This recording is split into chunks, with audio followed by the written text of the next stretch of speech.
my name is Pradeep Kamre. I have Mr. Steven Randall here from Kallanish Index Services. So, as it's been a year since Kallanish Index has been launched, can you just tell me about what's happened in the last year and how it is different from when you started off? Sure. Yeah, well, as you say, we formally launched our reference prices, gold reference prices for Asia at this event last year. And yeah, it's been a successful year. It's been a busy year, and things are going well. For those who aren't familiar, maybe with what we do, so we are publishing daily gold prices, the premiums that is, or the discounts against spot for Loco Singapore, Loco Hong Kong, Loco Bangkok. But we're publishing during Asian trading hours. So these prices get published at 12:30 Singapore time, Shanghai time, which is giving the markets here the information they're looking for in terms of where the markets are moving in the current. So, are these prices according to the local currencies, like here in Singapore, the Singapore dollar and maybe the Thai baht? The formal prices are actually quoted still in dollars, in US dollars per ounce. But we then offer these prices in the local currencies as well, just so people are familiar with that. But in fact, we're talking kilobars, and this is a wholesale trade. So they're generally still priced in US dollars per ounce. So, can I specify Kallanish Index as a benchmark for the ASEAN region, or is it striving to be that benchmark for the ASEAN region? I think it's probably fair to say we're striving to get to be a benchmark. I think at the moment these prices are reference prices. The market is increasingly looking to them for information. And what we've been glad to see over this last year is a greater and greater awareness of what our prices are doing. We now have them, they're now on Bloomberg, so people can reference them there. That's obviously tying in with the way people like to do business. We've developed our report, this daily report people receive, 7 pages now of information. So there's pricing, but there's more information in there as well.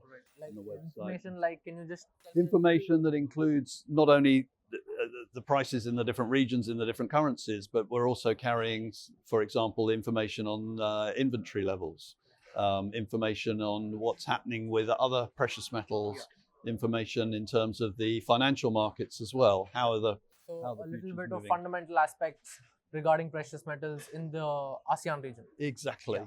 And also we now started publishing a weekly commentary, so a weekly analysis really, of what have been the drivers of pricing in this region. What's driving these premiums or discounts in these different markets to be moving either upwards or downwards. Obviously China is a factor in there, but there's local supply demand dynamics going on as well. So we're covering and explaining what's driving those prices. So are these prices only related to the Asian session, or do they extend to the London and the New York session as well? Well, we tie them back into what's going on with the London spot and with obviously the COMEX and so on. But the prices that we're providing, these are if you like, the benchmarks that we're seeking to establish. And at the moment, these are specifically for the Asian region.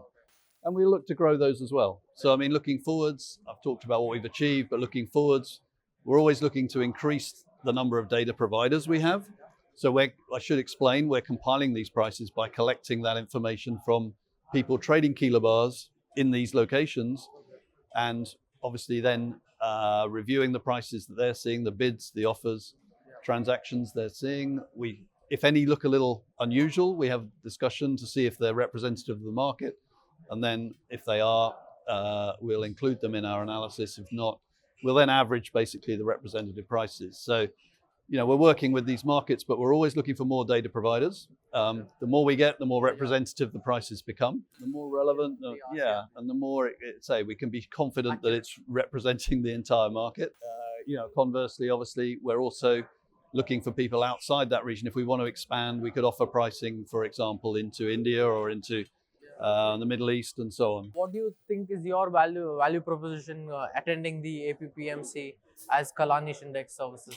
Well, what we're plugging into here is, and it's been a theme you hear over and over, is obviously Singapore is striving to establish itself, and it's making great strides as the precious metal trading hub for the Asian region. And we're one ingredient in that mix, one piece in the jigsaw, is to have prices that are compiled and benchmarks that are published during the trading day here. So our main value proposition is to help this ambition and journey towards Singapore becoming the precious metal trading hub. So are the prices in Kallanish like the LBMA prices where AM and PM are fixed, or is it a little different than that? It's a little different at the moment, but if we look ahead 2 or 3, 4 years, that's what we will be aiming towards. Today, we're only publishing one price per day at the moment, so that could easily move to a morning and afternoon. At the moment, we've just focused on getting attention around this price at 12:30 Singapore Shanghai time.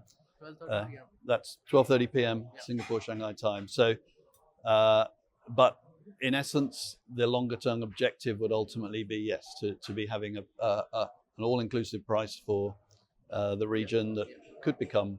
So just how would you think Kallanish is different from its competitors? Well, I think when it comes to providing information into the market, there's nobody else at the moment that's specifically providing this primary data on where these premiums are trading versus London spot or versus spot market in general. So to that extent, you have to have relationships with the market. You have to work with market participants, and at the moment there is nobody else doing that. When it comes to other sorts of information, obviously, yeah, we as I said, we're providing a range of information. There are other companies doing it, but they're not typically necessarily providing that on a daily basis, and yeah, they might be providing more in-depth reports or so on. So yeah, everyone has a slightly different role, and we're focused really on this daily real-time information analysis of the market. Okay, so thank you so much for this opportunity. Good to catch up.